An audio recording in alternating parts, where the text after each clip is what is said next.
नमस्कार, बहुत बहुत स्वागत आप सभी का। शाम के 6 बजने वाले हैं और ये वक्त है वीकेंड के सबसे भरोसेमंद डिबेट शो का। आप सबके साथ मैं हूं प्रियंका राय। आज का मुद्दा है महासंग्राम से पहले माइंड गेम का। जी हां, विधानसभा चुनाव से पहले बीजेपी और कांग्रेस के बीच एक बड़ा माइंड गेम खेला जा रहा है और जनता जिसे कहती है लहर।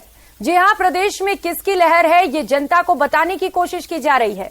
बीजेपी जहां बिजली, शिक्षा, पानी, महंगाई, भ्रष्टाचार और अपराध को लेकर कांग्रेस को आड़े हाथ ले रही है, तो वही कांग्रेस भी इस बार पूरे जोर शोर से अपनी सरकार के रिपीट होने का दावा कर रही है। किसकी लहर है, किसका दावा सटीक है, किसका वादा सही है, ये तो जल्द साफ हो जाएगा। लेकिन इस माइंड गेम में कौन किस पर भारी पड़ेगा ये जनता जनार्दन तय करेगी। और इसी मुद्दे पर आज हम करेंगे वीकेंड की सबसे बड़ी बहस।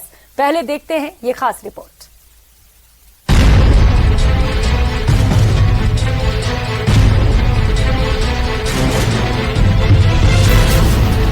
कांग्रेस को हार का डर या कुनबा बिखरने की चिंता। मुख्यमंत्री अशोक गहलोत जी, हार का डर सताने लग गया, अपने कुनबे को बिखरने का डर सताने लग गया। क्या बीजेपी ने तय कर लिया है चुनावी मुद्दा? राजस्थान में आज सबसे ज्यादा महंगा पेट्रोल है, सबसे ज्यादा महंगा डीजल है, सबसे महंगी बिजली है। एनसीआरबी के आंकड़े स्पष्ट रूप से दिखाई दे रहे हैं कि राजस्थान इनमें देश में 1 नंबर पर पहुंच गया। कांग्रेस बोली, सरकार एक बार फिर हो रही है रिपीट। मैं समझता हूं कि जिस तरह का माहौल है, निश्चित ही कांग्रेस वापस रिपीट होगी। पूर्वी राजस्थान में बीजेपी पूरी तरह हो रही है डिलीट। अपना काम करते हैं, उन्होंने डेरा इसलिए डाल रखा है कि उनको पता लगता है कि वो बहुत कमजोर हैं। महासंग्राम से पहले माइंड गेम।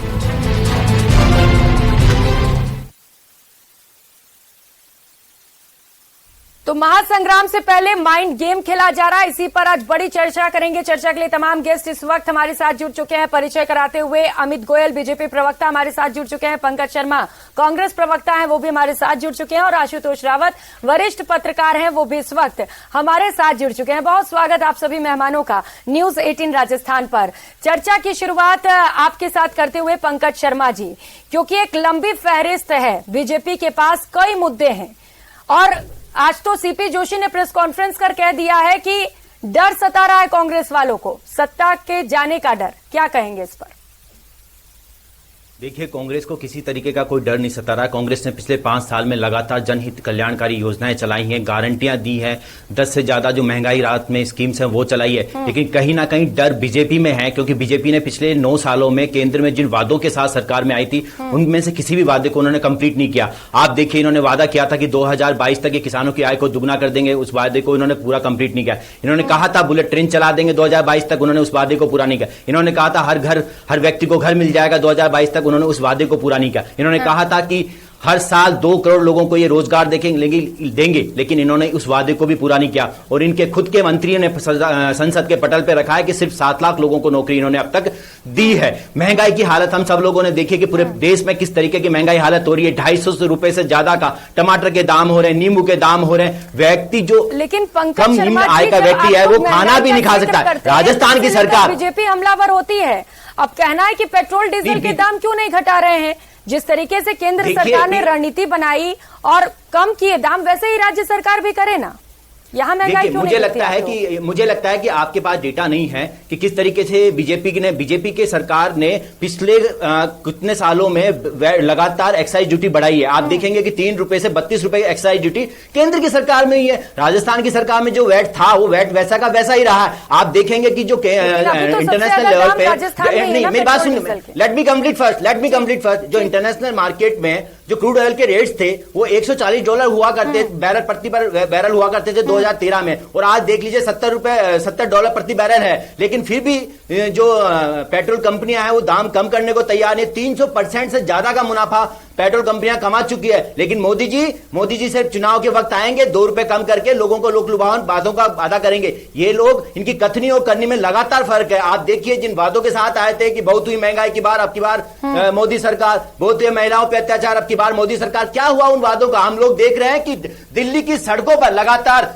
2 महीने तक वहां की रेसलर्स बैठी रही और आज जो कुश्ती संघ है उसकी मान्यता भी रद्द इसलिए हुई कि पूरे विश्व में हम लोगों की नाक कटवा दी है मोदी सरकार ने। किस तरीके से आप मणिपुर में देख रहे हैं, कल ही एक वीडियो वायरल हुआ है मणिपुर में, किस तरीके से एक महिला के साथ जाती हुई, ये सब चीजें हम सबको एक तरीके से गुस्से में उद्वेलित करती है। लेकिन मोदी सरकार की कान पे जू नहीं रहती। वो राजस्थान की सरकार जो लगातार जन कल्याणकारी योजनाएं लेकर आती है, उस सरकार पे केवल हमला करने का काम करती है, लोगों को बरगलाने का काम करती है, अपनी सरकार के किए वादों को याद दिलाने का काम नहीं करती है। कथनी और करने में अंतर है। बीजेपी जो वादे कर सत्ता में आई उन्हें अब तक पूरा नहीं किया गया, और वो कह रहे हैं कि आखिरी में जब चुनाव आने वाले होंगे तो मोदी जी आएंगे, रेवड़ियां बांटकर वोट लेने की कोशिश करेंगे। प्रियंका जी, मेरा निवेदन है, मैंने बहुत तसल्ली से मेरे साथी को सुना है और आपने पूरा समय दिया, उतना समय मुझे भी देंगे आप। देखिए, राजस्थान में चुनाव हुआ 2018 में और 2 वादे किए कांग्रेस सरकार ने। राहुल गांधी राजस्थान में आए, बड़ी बड़ी सभाएं की। उन्होंने कहा कि 10 दिन में किसानों का सारा कर्जा माफ कर देंगे। 1 लाख करोड़ का कर्जा था और 1 से लेकर 10 तक गिनती गिनी थी उन्होंने। क्या राजस्थान के सारे किसानों का सारा कर्जा माफ हो गया? नहीं हुआ। पहली बात। उन्होंने कहा 3500 बेरोजगारी भत्ता देंगे। क्या बेरोजगारी भत्ता दे दिया? नहीं दिया। अब आप आते हैं, किसी भी लोक कल्याणकारी सरकार का क्या काम होता है? लोक कल्याणकारी सरकार होती है, सड़क की बात करती है, पानी की बात करती है, बिजली की बात करती है, कानून व्यवस्था की बात करती है, महंगाई की बात करती है और रोजगार की बात करती है। अब मैं 6 चीजों में आपको जवाब देता हूं। आपको अच्छी तरह याद होगा, कुछ दिन पहले मुख्यमंत्री जी का एक स्टेटमेंट आया था। जोधपुर के अंदर सड़कें बहुत टूटी हुई थी, जगह जगह गड्ढे थे और मुख्यमंत्री जी का स्टेटमेंट छपा था कि मुझे बहुत शर्म आती है कि मैं प्रदेश का मुख्यमंत्री हूं और मेरे यहां भी सड़कें इतनी ज्यादा टूटी हुई हैं। तो ये तो मुख्यमंत्री के गृह प्रदेश का हाल है। राजस्थान की तो बात ही मत कीजिए आप। दूसरी बात कीजिए, आप पानी की बात कीजिए। पूरे देश में 4.5 लाख करोड़ का बजट है जल जीवन मिशन का भारत सरकार के पास में। 11,000 करोड़ रुपए भारत सरकार ने पिछले साल अलॉट किए राजस्थान सरकार को, कि 11,000 करोड़ रुपए की राशि आपके लिए हमने अलॉट की है। राजस्थान सरकार मात्र 3,000 करोड़ रुपए का इंतजाम कर पाई, इसलिए 8,000 करोड़ रुपए लैप्स हो गए। राजस्थान का जल जीवन मिशन भारत में सबसे पीछे चल रहा है। अब आप करिए बिजली की बात। सरकार ने कहा था बिजली की दरें नहीं बढ़ेंगी। 16 बार आपने फ्यूल की कीमतें बढ़ाई, सरचार्ज की कीमतें बढ़ाई और 3.25 रुपए पर यूनिट बिजली महंगी की आपने। आज आप 100 यूनिट बिजली फ्री देने की बात करें, बिजली तो है ही नहीं। आप ये देखिए, कभी कोल माइन से पेमेंट नहीं हो पाता है और छत्तीसगढ़ में कोल ब्लॉक की माइन इनके पास में, इनकी सरकार है, वहां से इनको कोयला नहीं मिल रहा है। तो पूरी तरह बिजली में आप फेल हो गए। अब आप आइए लॉ एंड ऑर्डर के ऊपर। आप देखिए, पूरा राजस्थान लॉ एंड ऑर्डर के कारण बहुत परेशान है। 8 महीने की बच्ची से लेकर 80 साल तक की महिला सुरक्षित नहीं इस प्रदेश के अंदर। किस तरह दर्दनाक तरीके से, दुर्दांत तरीके से बच्चियों को भट्टी में फेंका जा रहा है। और आप ये देखिए, 4 दिन पहले जयपुर के अंदर 2 लड़कियों के साथ में दुष्कर्म की खबर आई थी। सरकार के कान पे जूनी रंगी उस लड़की कशिश शर्मा ने जो रिपोर्ट कराई है मोइन खान के खिलाफ, उसमें उसने लिखा है कि उसने कहा कि मेरा मामा विधायक है और मेरा एक मामा पार्षद है। क्या सरकार ने जांच कराई? वो कौन से पार्षद की बात कर रही है? मोइन खान का कौन सा मामा विधायक है? कोई जांच नहीं करी। तो मैं कह रहा हूं, बेरोजगारी की बात कीजिए आप। 19 पेपर राजस्थान में लीक हुए हैं प्रियंका जी, और सरकार के लोग उनसे शामिल रहे। सरकार के एक मंत्री गोपाल केसावत 18.5 लाख रुपए रिश्वत लेते हुए गिरफ्तार हुए कि परीक्षा में पास कराने को लेकर। और सरकार राजीव गांधी स्टडी सर्किल लोगों का नाम उसके अंदर आया है। कटारे ने कहा कि मैंने ऊपर 1.5 करोड़ रुपए दिए। क्या खुलासा किया कि 1.5 करोड़ रुपए किसको दिए? डीपी जारोली ने कहा कि ये तार ऊपर तक मिले हुए, कितने ऊपर तक मिले हुए, इसका खुलासा कौन करेगा? भ्रष्टाचार की बात कीजिए आप। आज राजस्थान सरकार के मंत्री राजेंद्र गुड़ा, सरकार के विधायक प्रमोद जैन भाई ने क्या कहा कि मुख्यमंत्री जी आपने भ्रष्टाचार को शिष्टाचार बना दिया है। हमारे प्रदेश का खनन मंत्री प्रदेश का सबसे बड़ा भू माफिया है और खनन माफिया है और चौथ वसूली करने वाला है। आपने अलग अलग करके एक मुद्दों को गिना दिया, लेकिन अमित गोयल जी, क्योंकि आप पानी का भी जिक्र कर रहे हैं, राज्य सरकार तो आरोप केंद्र सरकार पर लगा रही है कि आरसीपी का वादा कर आप लोग मुकर गए, और अगर इतना ही जनता का ख्याल है तो आप लोग इसे लागू करा दीजिए ना। प्रियंका जी, मेरी बात सुनिए आप। आपने मेरे को अपनी बात पूरी नहीं करने दी। राजेंद्र गुड़ा ने कहा कि 500 करोड़ रुपए सरकार के मंत्रियों ने कमाए और उन्होंने कहा कि सरकार की पूरी के पूरे सरकार के विधायक और मंत्री दुष्कर्मी है, इनका नार्को टेस्ट करा लो। लाल डायरी का सजा आपके सामने है। मुख्यमंत्री जी ने कहा था कि मेरी सरकार के ऊपर सबसे बड़ा एहसान है राजेंद्र गुड़ा का है, और जैसे लाल डायरी की बात आपने रातों रात उसको बर्खास्त कर दिया। और ये बात जो कर रहे हैं बार बार, आप ये बताइए, राजस्थान सरकार की रोडवेज की गाड़ियां उत्तर प्रदेश जाती हैं, उत्तर प्रदेश डीजल लेती है, मध्य प्रदेश जाती है, मध्य प्रदेश डीजल लाती है। अमित जी, आप मेरे सवाल का जवाब दीजिए, पर केंद्र सरकार क्यों नहीं गंभीर है? देखिए, मैं कह रहा हूं, देखिए ईआरपीसी ऐसा मुद्दा नहीं है कि आपने कोई बहुत थोड़े अमाउंट का मुद्दा है। हाँ। जिस सरकार के पास जल जीवन मिशन के लिए 3,000 करोड़ रुपए नहीं है पूरे साल में, 11,000 करोड़ रुपए सरकार ने अलॉटमेंट किए और 8,000 करोड़ रुपए लैप्स हो गए उसके अंदर से। आप मानते हैं कि वो इस वो से राजनीति करना चाहते हैं इसके ऊपर? मंशा तो है ही नहीं काम करने की। बड़ा अमाउंट है, बहुत ज्यादा इन्वेस्टमेंट है इसमें, तो क्या ये कभी पूरा नहीं हो पाएगा? प्रदेश की जनता तो चाहती है कि सरकार के पास में बैलेंस नहीं है अपने कर्मचारी को तनख्वाह देने के लिए। सबसे बड़ा मुद्दा तो पानी है ना यहाँ देने के लिए पैसा नहीं है सरकार के पास में। तो ये योजना कोई एक दिन की योजना नहीं है। मेरी बात सुनिए, राज्य सरकार का कंट्रीब्यूशन भी हो, भारत सरकार का कंट्रीब्यूशन भी हो, राज्य सरकार की शुरुआत कौन करेगा इसकी? सरकार के लोग आखंड भ्रष्टाचार में डूबे हुए हैं। महिलाओं की स्थिति इतनी बुरी हो रही है, आपको पता है, हमें शर्म आती है। आप फिर से भ्रष्टाचार पर ही आ गए हैं। आशुतोष रावत जी आपके पास आते हुए, क्योंकि आप वरिष्ठ पत्रकार हैं, क्या लग रहा है कि राज बदलेगा या रिवाज बदलेगा? देखिए प्रियंका जी, राज बदलेगा या रिवाज बदलेगा ये तो अभी अगले 4 महीने के बाद ही पता चलेगा। लेकिन इस समय हम राजस्थान की अगर राजनीति को देखें तो यह सबसे क्रूशियल दौर से इस समय राजस्थान की राजनीति जी गुजर रही है। एक तरफ कांग्रेस अपने आप को रिपीट करने के लिए लगातार जितनी जल कल्याणकारी योजनाएं हो सकती हैं उनको लागू करने की कोशिश कर रही है। दूसरी तरफ भारतीय जनता पार्टी उनके ऊपर लगातार हमलावर हो रही है कि सरकार ने इस 4 साल क्या किया। लेकिन जनता भी इस चीज को समझ रही है कि आप योजनाएं तो बहुत ला रहे हैं, काम तो आज बहुत गिनाना चाह रहे हैं, लेकिन वो अंतिम वर्ष में किए गए काम ही क्यों हैं, इसका जवाब गहलोत सरकार को भी देना पड़ेगा। लेकिन जनता इसके साथ में भारतीय जनता पार्टी से भी यह जानना चाहती है कि 4 साल वो कहां थे, क्यों उन्होंने इन मुद्दों को आपसे 4 साल पहले से क्यों नहीं उठाया, वो भी क्यों अंतिम वर्ष का इंतजार कर रहे हैं। अब देखिए प्रियंका जी, इसमें समझने वाली बात यह है कि दोनों राजनीतिक दलों में से जिसके चाणक्य जनता को यह समझाने में कामयाब हो जाएंगे कि हम सच बोल रहे हैं और हमने जनता के लिए काम किया है या हम जनता के लिए काम करेंगे, वह सरकार बनाने में सफल हो जाएगा। लेकिन कुल मिलाकर के इस समय दोनों राजनीतिक दल सिर्फ माइंड गेम खेल रहे हैं, जनता की भोली भावनाओं से खेल रहे हैं, इमोशन से खेल रहे हैं कि हम ही उनके सच्चे हितैषी हैं। प्रियंका जी, पंकज शर्मा जी, माइंड गेम खेल रहे हैं आप लोग, क्योंकि ये आरोप लगाए जा रहे हैं बीजेपी की ओर से 4.5 साल में कोई योजनाएं नहीं लाई गई, कुर्सी को लेकर झगड़ा चलता रहा, और जब चुनावी साल है तो कई सारी योजनाएं लाई जा रही हैं। ये दिखाया जा रहा है कि हम कितने परेशान हैं और महंगाई को कम करने के लिए कितना ज्यादा काम कर रहे हैं। देखिए, मुझे लगता है कि बीजेपी वालों का एक हमेशा से ध्येय वाक्य रहेगा कि वो झूठ के साथ लोगों को बताते हैं अपनी बात को, और वो जो झूठ को इतनी बार बोलते हैं कि लोगों को, जनता को उस पर विश्वास हो जाए। अभी मेरे मित्र साथी कह रहे थे कि भ्रष्टाचार की बात करें, तो मुझे लगता है कि जब ये भ्रष्टाचार की बात करें तो जो केंद्र सरकार में नारायण राणे का जो 300 करोड़ का भ्रष्टाचार है उस पर इनको बात करनी चाहिए। सुनिए, मैंने आपको डिस्टर्ब नहीं किया, आप मेरी बात तो सुनिए। राजस्थान में बात कीजिए, क्यों नहीं करेंगे बात? केंद्र की बात करेंगे ना, 3 करोड़ लोगों को मुफ्त मकान दिया मोदी जी ने, पूरी सरकार पर एक भ्रष्टाचार का आरोप नहीं है। आपके सरकार के मंत्री कह रहे हैं कि 500 करोड़ रुपए आप लोगों ने कमाए, राजस्थान की जनता को खा गए लूट कर आप लोग। नारायण राणे की आप बताओ, राजेंद्र गुडा ने कहा उसका जवाब दो आप, प्रमोद जैन भाई ने कहा उसका जवाब दो आप, जयपाल कोसावत ने कहा 18.5 लाख रिश्वत ली, उसका जवाब दो आप। अरे मैं कह रहा हूँ, आप राजस्थान की जनता की जवाब दो आप। नारायण राणे के पास में आपका क्या झूठा आरोप लगाने लगा? अरे आपकी सरकार के मंत्री आरोप लगा रहे हैं इन्होंने भ्रष्टाचार किया, इन्होंने। अरे 5 लाख रुपए आयुष्मान योजना भारत सरकार से मिल रहे हैं। अरे आप मत कर दिया, झूठी बातें करना चाहते हो। लागत 18 करोड़ थी, उसको 250 करोड़ जाइए ना, एक भी आरोप दो इनको, जाइए कोर्ट के अंदर एक भी आरोप दो। इनका भ्रष्टाचार इस तरीके का भ्रष्टाचार है जिस पर केंद्र की सरकार कार्रवाई नहीं करती। मेरे आंकड़े नहीं है, क्या आंकड़े हैं जो केंद्र आयोग है उसके आंकड़े कोर्ट में जाइए। आपको लगता है? अरे मैं कह रहा हूँ, क्या किसके अंडर में आता है? किसके अंडर में आता है? केंद्र सरकार में। आप जाइए तो करो ना कार्रवाई, करो ना कार्रवाई, कौन करेगा कार्रवाई? आप लोग करेंगे कार्रवाई, कोई भी आपको कार्रवाई करनी चाहिए। लेकिन इनके केंद्र सरकार में तो भ्रष्टाचार प्रधानमंत्री के नाक के नीचे पल रहा है, प्रधानमंत्री समझना चाहिए। द्वारका एक्सप्रेस में भ्रष्टाचार हुआ, इन्होंने आयुष्मान भारत में भ्रष्टाचार किया। प्रदेश से बाहर ना जाए शर्मा जी, आप ही की सरकार ने आरोप लगाए थे कि वसुंधरा राजे भ्रष्टाचार में लिप्त हैं और जब हमारी सरकार बनेगी तो उस पर जांच की जाएगी। सचिन पायलट ने भी ये मुद्दा उठाया, उन्होंने कहा कि इस पर जांच होनी चाहिए। आप लोगों ने जांच क्यों नहीं कराया?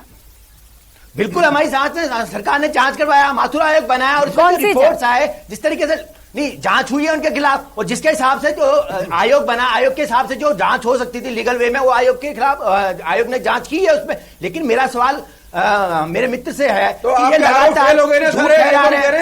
आप लोगों ने जो आरोप लगाए वो आरोप करवा लो, जांच करवा लो ना। अरे मगर आरोप फेल हो गए ना आपके। सुन लीजिए, तो पहले भी आप आरोप लगा रहे थे, आपके आयोग ने जांच कर ली, कोई आरोप साबित नहीं हुआ है, और अभी भी आप सिर्फ झूठी बातें कर रहे हो। जनता की बात का जवाब दो। आप जनता को क्यों बताओ मेरे को, प्रमोद जैन भाई के ऊपर आरोप लगा रहे हैं, उसका जवाब दो। राजस्थान की सरकार तो जीरो टॉलरेंस नीति में काम करती है। मंत्री खा गए, उसका एक-एक जवाब करके दो। बोलिए। डीपी जारोली ने कहा कि ऊपर तक पैसे जा रहे हैं, उसका जवाब दो। कमाल कर रहे हो, आपकी सरकार के लोग कह रहे हैं। राजस्थान की सरकार तो जीरो टॉलरेंस नीति में काम कर रही है। कौन है? अपना हो पराया हो, हर किसी के खिलाफ एंटी करप्शन ब्यूरो ने कार्रवाई की है। आप इनके पूछिए, प्रधानमंत्री की नाम के नीचे भ्रष्टाचार हो रहा है, वो कोई कार्रवाई करने को तैयार कौन नहीं सी है। सरकार के विधायक है? कांग्रेस के विधायक है, बीजेपी के विधायक है? भरत सिंह पूछिए इनसे। राजेंद्र गुड़ा कौन सरकार के मंत्री थे? आचार्य प्रमोद कृष्ण कौन सी पार्टी के नेता है? और बताइए आप वाजिब अली कौन सी पार्टी के विधायक है? क्या झूठ बोल जाहिदा कौन सी पार्टी के विधायक है? अरे भाई, आपकी सरकार के लोग, आपकी सरकार के विधायक, आपके सरकार के मंत्री, आपके क्या कहते हैं, अभी आप एक झूठ पकड़ा गया नया अन्नपूर्णा योजना का। आपने देखा 4 महीने पहले मुख्यमंत्री जी के पोर्टल से चढ़ जाता कि हम अन्नपूर्णा फूड पैकेट बांट रहे हैं, और मंत्री प्रताप सिंह खाचरियावास ने कहा भाई ये तो टेंडर ही नहीं हुए। अगर आप टेंडर ही नहीं हुए। अब देखिए, चिल्लाते चिल्लाते गला फंस गया पंकज जी का, उनको बोलने दीजिए, पहले उनकी बात तो पूरी हो जाए। पंकज शर्मा जी, लेकिन बच्चियां सुरक्षित नहीं, ये सवाल तो उठ रहे हैं, और जो एनसीआरबी के आंकड़े हैं उसे आप कैसे झुठला सकते हैं? कम से कम बिल्कुल महिलाओं की सुरक्षा को लेकर तो काम करना चाहिए सरकार को। बिल्कुल प्रियंका जी, मैं आपकी बात से सहमत हूं। एनसीआरबी के आंकड़ों के तहत मध्य प्रदेश पूरे देश में सबसे ज्यादा अव्वल है। राजस्थान सरकार जो महिलाओं के खिलाफ जो जुर्म हुए उसके खिलाफ, राजस्थान में तो मैंडेटरी एफआईआर हम लोगों ने की है। जो कन्विक्शन 248 दिनों में होता था वो हम लोगों ने 52 डेज में कर दिया है। आप देखेंगे 10% से ज्यादा केसेस में कमी आई है, 5% से ज्यादा केसेस में कमी आई है। जो इसमें हत्या के होते थे, दुष्कर्म के होते थे, उनमें कमी आई है। हमने 52,000 से ज्यादा अपराधी ऑपरेशन वज्र प्रहार के तहत पकड़े, 21,000 से ज्यादा हार्डकोर अपराधी पकड़े। लेकिन मुझे लगता है कि हमारे मित्र साथी को जो राजस्थान सरकार के काम है वो दिख नहीं रहा है। लेकिन ये नहीं बताएंगे कि इन्होंने मणिपुर के पे अभी तक प्रधानमंत्री ने एक शब्द क्यों नहीं बोला। लगातार वहां से कैसी कैसी घटना है, और इसके वीडियो आपने भी देखे, मुझने भी देखा है, और मैं व्यथित हूं इस चीजों से कि ये लोग बोलने को तैयार नहीं है। 2 महीने तक दिल्ली की सड़कों पर देश के प्रतिभावान कुश्ती खिलाड़ी, ठीक है, अमित गोयल जी को जवाब लेकिन एक मिनट बात कंप्लीट करिए। लेकिन प्रधानमंत्री के पीठ के पीछे वो बलात्कारी ब्रजभूषण बैठा रहा, बीजेपी की सरकार ने इसके खिलाफ कार्रवाई नहीं करी। जवाब दे रहा हूँ। ठीक, बोलिए। सरकार के मंत्री ने सदन के अंदर बलात्कार और दुष्कर्म के मामलों में क्या कहा कि मर्दों का प्रदेश है। शोभा देता है 80 साल के मंत्री को कि वो मर्दों का प्रदेश बताए बलात्कार और दुष्कर्म के मामलों में। सरकार की एक विधायक दिव्या मद्रे ने कहा कि मैं भी अपने आप को यह सुरक्षित महसूस नहीं करती। कांग्रेस की विधायक है, बीजेपी की विधायक है, बताइए। जौहरीलाल मीणा, उनके पुत्र के ऊपर बलात्कार का आरोप लगाया 10वीं कक्षा की बच्ची का, 164 के बयान हो गए, और पुलिस ने पूरा समझौता करने का प्रयास किया, फिर अंत में कोर्ट जाना पड़ा, सुप्रीम कोर्ट से जमानत रद्द हुई है उसकी। मैं कह रहा हूं, आप किस मुंह से महिला सुरक्षा की बात कर रहे हो? इतने वरिष्ठ मंत्री आपके कहते हैं मर्दों का प्रदेश है। कुछ तो आप लोग शर्म करो इस मामले के अंदर। मतलब कोई तो आदमी क्रेडिबिलिटी होती है कि भाई हम सरकार में हैं। 19 पेपर लीक हो गए, लेकिन 4.5 साल इस सरकार को हो गए हैं। अमित गोयल जी, आप लोगों को भी महिला सुरक्षा की उसका जवाब आपके पास नहीं है। ठीक है, बड़ा देर से ख्याल आया, महिला सुरक्षा हो चाहे भ्रष्टाचार हो, चुनाव नजदीक आते ही ख्याल आ जाता है जनता का। नहीं, आप मेरी बात सुनिए प्रियंका जी। पिछले 5 सालों से सड़क पर संघर्ष कर रहे हैं, जनता व्यथित है, जनता इंतजार कर रही है चुनाव का, और ये मान के चलिए बहुत प्रचंड बहुमत से भाजपा की विजय राजस्थान में होने वाली है और सरकार की विदाई होगी। ये 6 महीने में डिजाइन बॉक्स कंपनी को लाके और 50-50 करोड़ रुपए राजस्थान जनता का बर्बाद करके विज्ञापनों के अंदर सरकार नहीं आने वाली है। जनता मानस बना चुकी है। जिस बेटी का बलात्कार हुआ उसका बाप जवाब मांग रहा है, जिसके बच्चे की हत्या हुई है उसका बाप जवाब मांग रहा है, उसकी मां जवाब मांग रही है। क्या जवाब देंगे आप बताइए? एक किसान हनुमानगढ़ में आत्महत्या करता है, वीडियो बनाता है वो कि राहुल गांधी हमारे यहाँ पर आए थे तो उन्होंने वादा किया था कि 10 दिन में किसानों का सारा कर्जा माफ करेंगे, और वीडियो बना के आत्महत्या कर लेता है। क्या वो वीडियो देखा नहीं आप लोगों ने? क्या वो वीडियो देखा नहीं आप लोगों ने? माफ किया 14,000 किसानों का, और जो किसान राजस्थान का 14,000 किसान है, राजस्थान क्या 1 लाख करोड़ रुपए का कर्जा था हमारे बैंकों का, 1 लाख करोड़ रुपए, और एमएसपी पर कितने गरीब किसानों की इन्होंने बताइए मेरे को। लेकिन एमएसपी पर कितने किसानों खरीदे, कितना बाजा खरीदे इन्होंने? बिल्कुल इन्होंने झूठ, राजस्थान की कपट, सरकार ने 14,000 किसानों का 21,000 करोड़ से ज्यादा का कर्जा माफ किया है। और जो कर्जा रह गया है वो केंद्र सरकार के अधीन बैंकों का रहा है। आप अप्रूवल दे दीजिए, आप सेटलमेंट करवा दीजिए। अपने घोषणा पत्र में लिखा था सारा कर्जा हम केंद्र सरकार को कहेंगे माफ करने के लिए। हर स्टेट कह देगी किसानों का कर्जा माफ कर देंगे और केंद्र को कहेंगे आप माफ कर देंगे। वही तो माफ अरे आप वो करेंगे ना जो आपकी कैपेसिटी में हो। चीज पता ही नहीं, 10 दिन तक गिनती नहीं करो। राहुल गांधी ने बोला था क्या आपको? ठीक है आशुतोष रावत जी, एक छोटा सा क्लोजिंग कमेंट।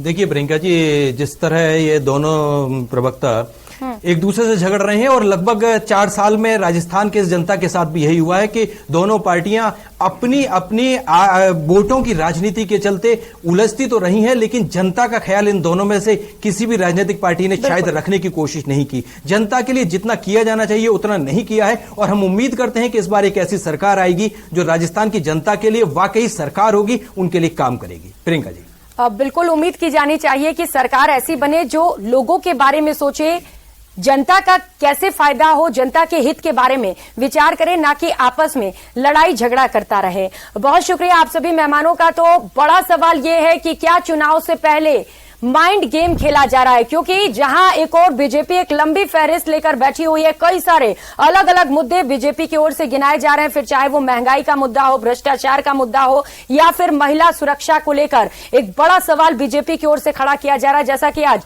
सीपी जोशी ने भी प्रेस कॉन्फ्रेंस कर कई बड़े निशाने राज्य सरकार पर साधे, तो वहीं दूसरी ओर कांग्रेस इन तमाम आरोपों को ना सोचते हुए, खारिज करते हुए आगे बढ़ती चली जा रही है और धड़ाधड़ कई सारी योजनाएं राज्य सरकार की ओर से लागू किए जा रहे हैं। और साफ तौर पर सरकार का यह कहना है कि हम अपनी योजनाओं के दम पर लोगों के बीच जाएंगे और उनसे वोट लेंगे, क्योंकि वो योजनाएं हमारी ऐसी हैं जिससे लोगों तक फायदा पहुंच रहा है।